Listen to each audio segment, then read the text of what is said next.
Hi, my name's Carol Woods. I live in Lancaster, or I should live in Lancaster. Currently I live like Anne Frank. This is England in the 21st century.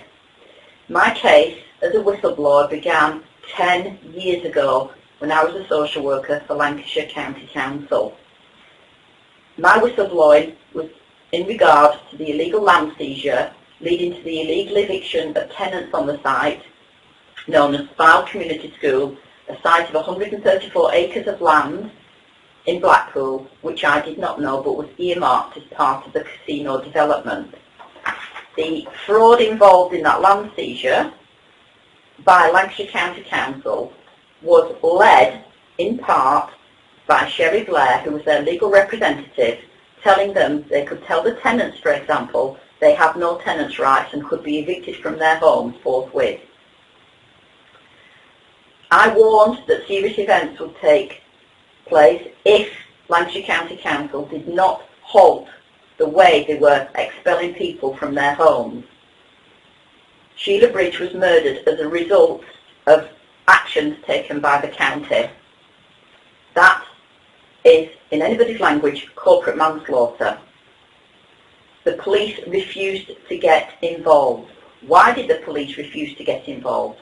Paul Stevenson at the time was Chief Constable of Lancashire Police.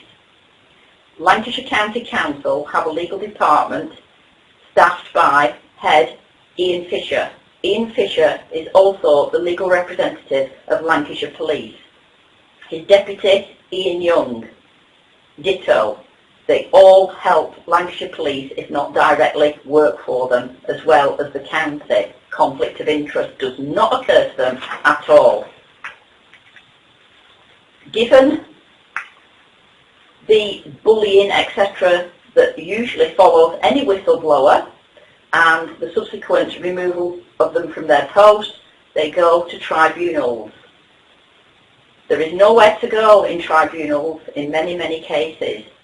Tribunals up and down the country issue documents, no court crest, no court seal, unsigned, undated. They hold massive cases involving many people over many, many days, and all at public expense, and they are all meaningless. They are not entered into the public registers. They have never legally been heard, but the public pay for it. That is use of public monies for private purposes. It all fulfills the criteria for a Watergate scandal type in England. Cost documents are produced. They are worthless, undated, unsigned, no court crest, but people are issued with them. They believe they owe massive amounts of cost, £30,000, £40,000, £50,000. They turn to the police for fraud. The police refuse to help because they are involved. Greater Manchester Police, in relation to Manchester tribunals, for example, DS Andrew Rigby, bully, liar, along with one or two others from there.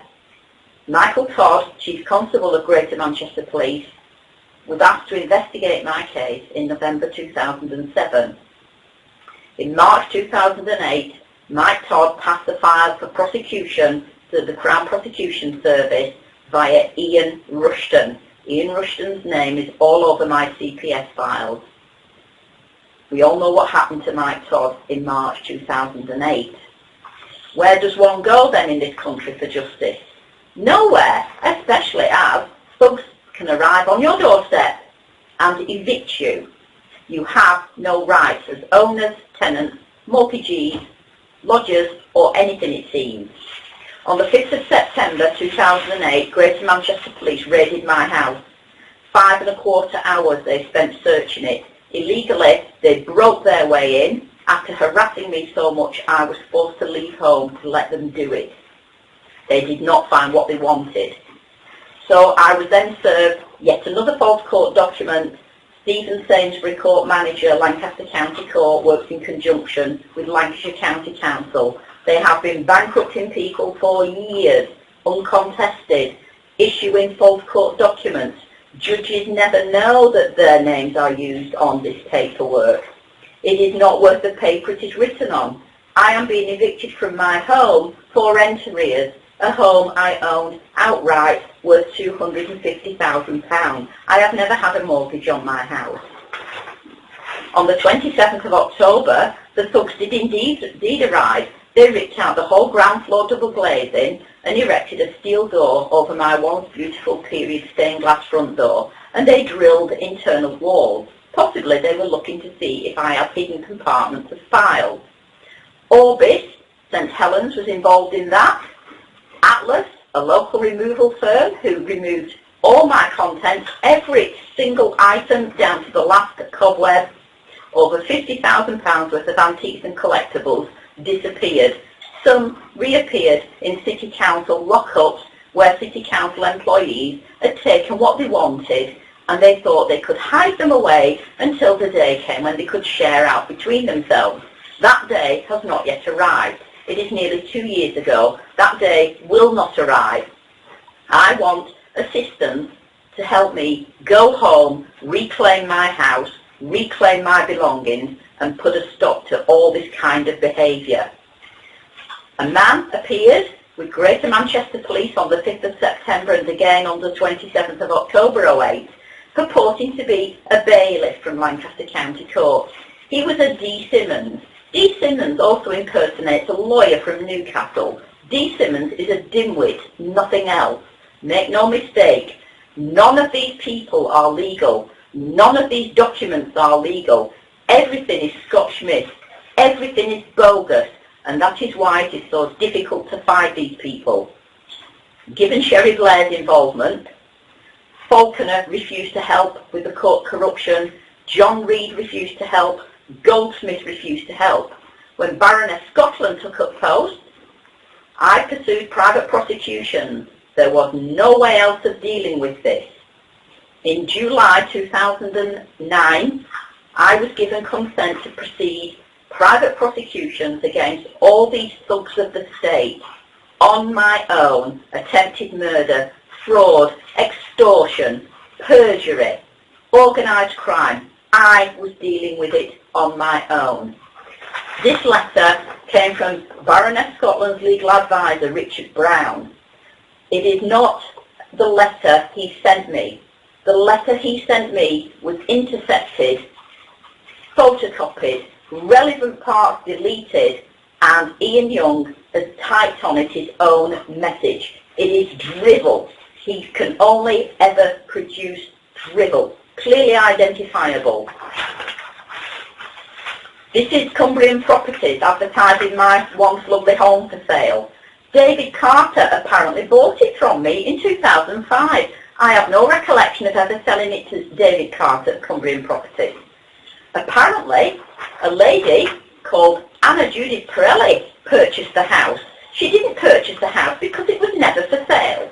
And the insolvency, individual insolvency, months and months and months, I am not bankrupt and never have been known to be bankrupt in any court anywhere in England or Wales.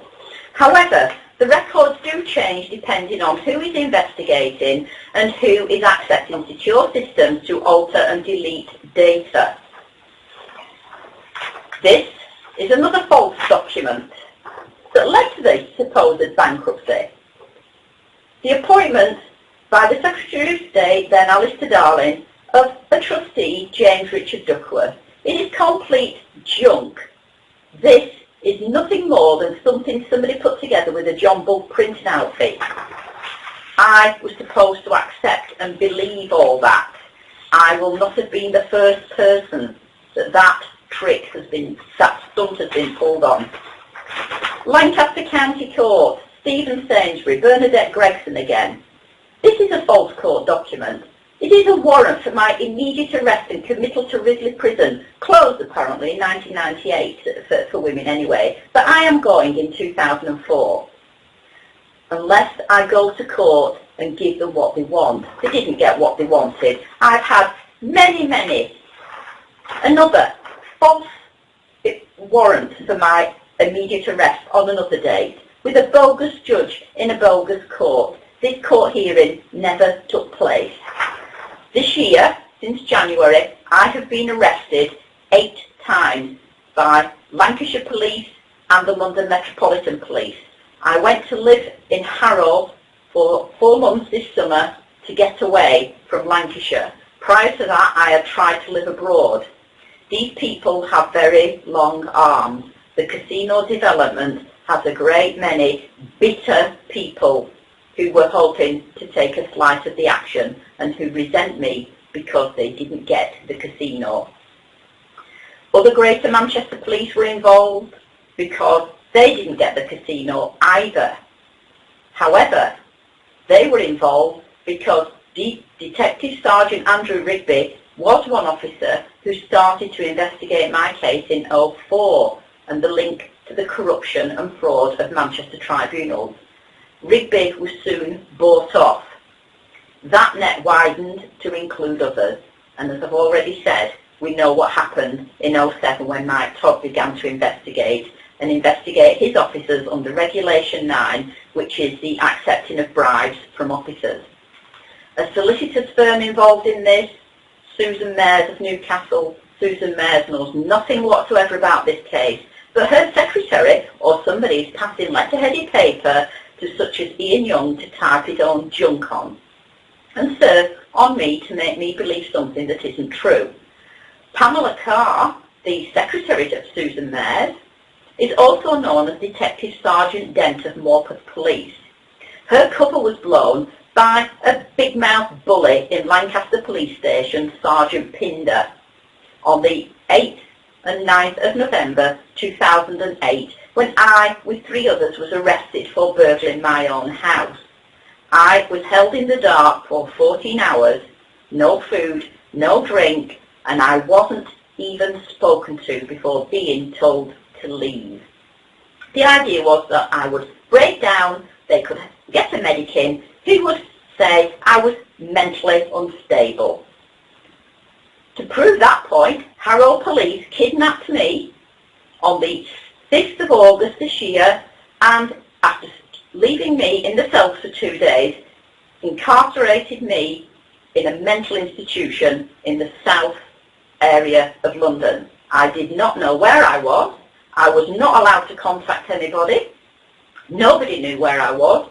One daughter reported me as a missing person, and the plan backfired.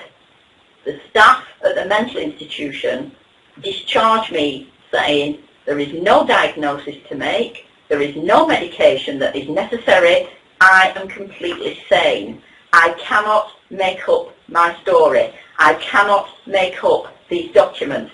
I have endless documents. I have also got court impersonations of me. When they're not impersonating judges, bailiffs and such like, I am being impersonated. Court service email to me from Jane Reeves.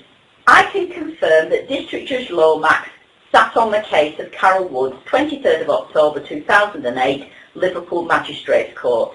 I have never been in Liverpool Magistrates Court.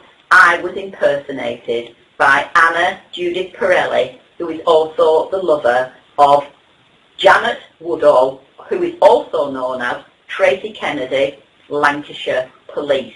Everybody in this has an alias except me. This is what you get. It's what you see.